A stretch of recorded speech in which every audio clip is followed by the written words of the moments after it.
قل هو اللہ احد، اے نبی فرما دیجئے کہ اللہ یکتا ہے۔ احد کا مطلب اکیلا نہیں، واحد نہیں، یکتا، یونیک، اس جیسا کوئی بھی نہیں ہے۔ اللہ الصمد، وہ بے نیاز ہے۔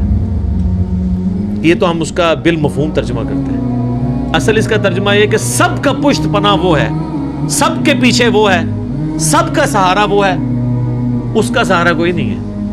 صمد عربی میں اس چٹان کو کہا کرتے تھے جو جنگ میں دشمن سے بچنے کے لیے پیچھے پہاڑ لیا جاتا تھا تاکہ پیچھے سے حملہ نہ ہو، تو اس پہاڑ کے لیے بھی صمد کا لفظ استعمال ہوتا تھا۔ اللہ الصمد، اللہ بے نیاز ہے۔ لم یلد ولم یولد، نہ اس نے کسی کو جنا اور نہ وہ کسی سے جنا گیا، یعنی اس کا بھی کوئی باپ نہیں ہے اور نہ وہ خود کسی کا باپ ہے۔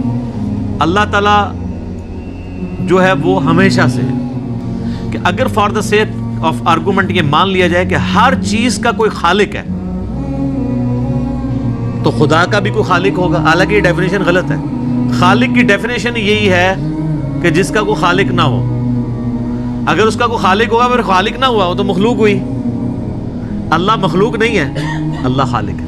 تو میں نے اس میں ٹیکنیکلی بتایا تھا کہ اگر for the sake of argument یہ بات مان لی جائے کہ اگر کسی ہر چیز کا کوئی کریٹر ہے تو اللہ کا کوئی کریٹر ہوگا، تو پھر جو اللہ کا کریٹر ہے اس کا بھی کوئی کریٹر ہوگا، اور پھر جو وہ کریٹر ہے اس کا بھی کوئی کریٹر ہوگا، تو کیا یہ ایکویشن کہیں پہ رک سکتی ہے؟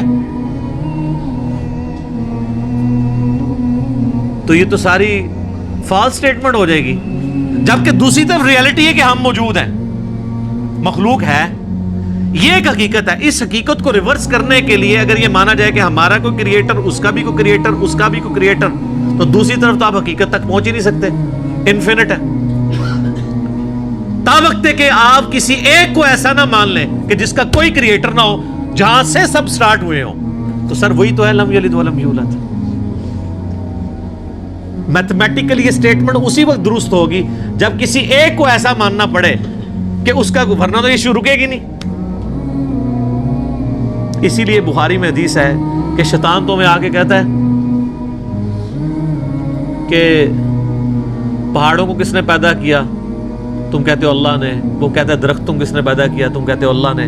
پھر وہ تم سے پوچھتے ہیں اللہ کو کس نے پیدا کیا؟ جب وہ یہ کہے تو تم کہا کرو قل هو اللہ احد اللہ الصمد لم یلد ولم یولد ولم یکن لہ کفوا احد۔ وہ ٹیکنیکلی سپیکنگ وہی بات کی ہے کہ اس کا تو کریٹر ہو نہیں سکتا، میتھمیٹیکلی یہ سٹیٹمنٹ رانگ ہو جائے گی۔ وَلَمْ يَكُنْ لَهُ كُفُوًا أَحَدٌ، اور اللہ تعالیٰ کی ٹکر کا کوئی بھی نہیں ہے، کوئی اس کے برابری کا نہیں ہے۔ یہ وہ ٹیسٹ ہے چوتھا جس پہ کوئی دنیا کا بندہ، کوئی کائنات کے بڑا سا بڑا انسان بھی پورا نہیں اتر سکتا کہ اس کی ٹکر کا کوئی ہو، اس کی برابری کا کوئی ہو۔ کوئی کتنا بھی بڑا ہو مخلوق ہوگا، مخلوق ہے تو اس کے ساتھ نیند جڑی بھی ہوگی، مخلوق ہے تو اس کے ساتھ کھانے پینے کا محتاج ہوگا، مخلوق ہے تو وہ پیشاب کا محتاج ہوگا، اور سب سے بڑی محتاجی کہ اسے موت آ جائے گی، اور اللہ کو موت نہیں آتی۔ وہ الحی القیوم،